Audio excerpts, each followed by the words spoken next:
Hello! As you all know, today is a special day. It is Pi Day, March 14th, and to celebrate pi, we will explore the history of how pi was calculated with our favorite mathematician, Dumbledore.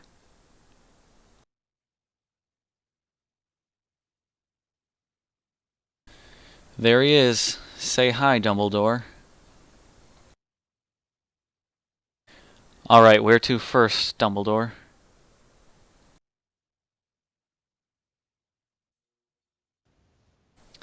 Okay, our first stop is ancient Egypt.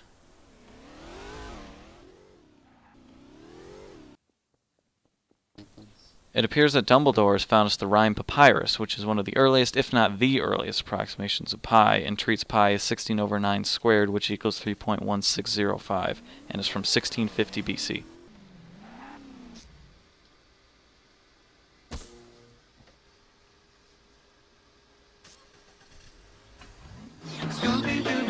Okay, here's Dumbledore, safe and sound in front of the Babylonian palace. This is where the ancient Babylonians approximated pi as 25 over 8, which is 3.1622 in 1600 BC.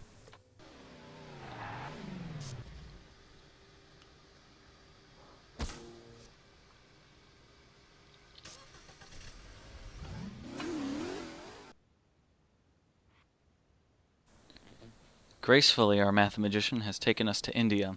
This is the place where the text Shatapatha Brahmana approximated pi as 339 over 108, which equals 3.139 in 4th century BC.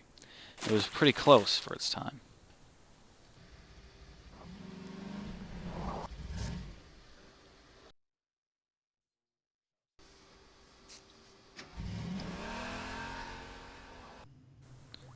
Thanks for taking us here to Greece, Dumbledore.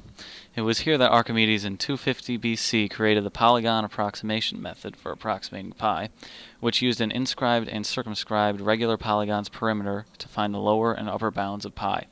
Using this method, Archimedes discovered that pi lied in between 223 over 71 and 22 over 7.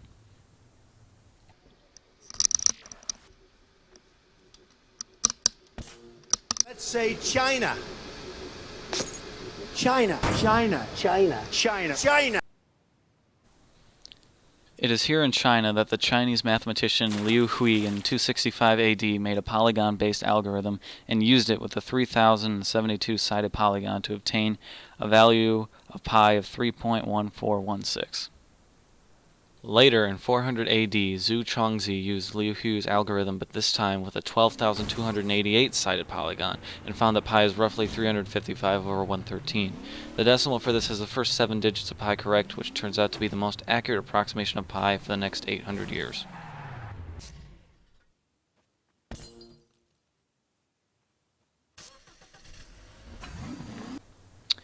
Well, here's Persia. It was here that Jamshid al-Kashi in 1424 calculated 9 digits in base 60, the equivalent of 16 digits in base 10, using a polygon of 3 times 2 to the 28th sides. This was a world record for our pi approximation for the next 180 years.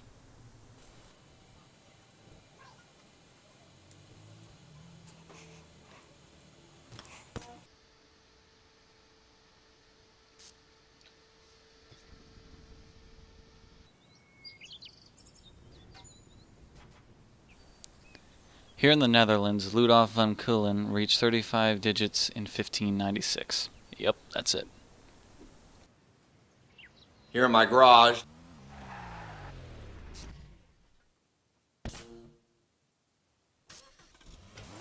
New Lamborghini here.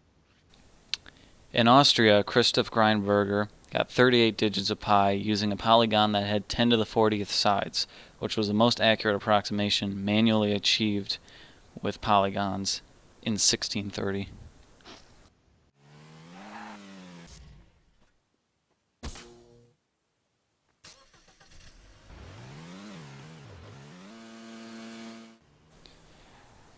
Okay, now we're close enough to the present that mathematicians are starting to use infinite series to approximate pi.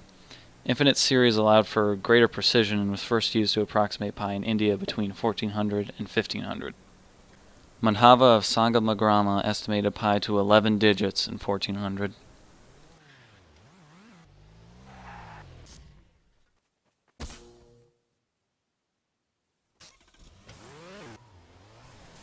Here in England, our buddy Isaac Newton, through his discovery of calculus, used arcsine series to compute 15 digits of pi in 1665. The second pi approximation innovation from England was from Abraham Sharp, who in 1699 used Gottfried Leibniz's series to compute pi to 71 digits, which was a large advance from the 39 digits gained from polygonal approximation methods.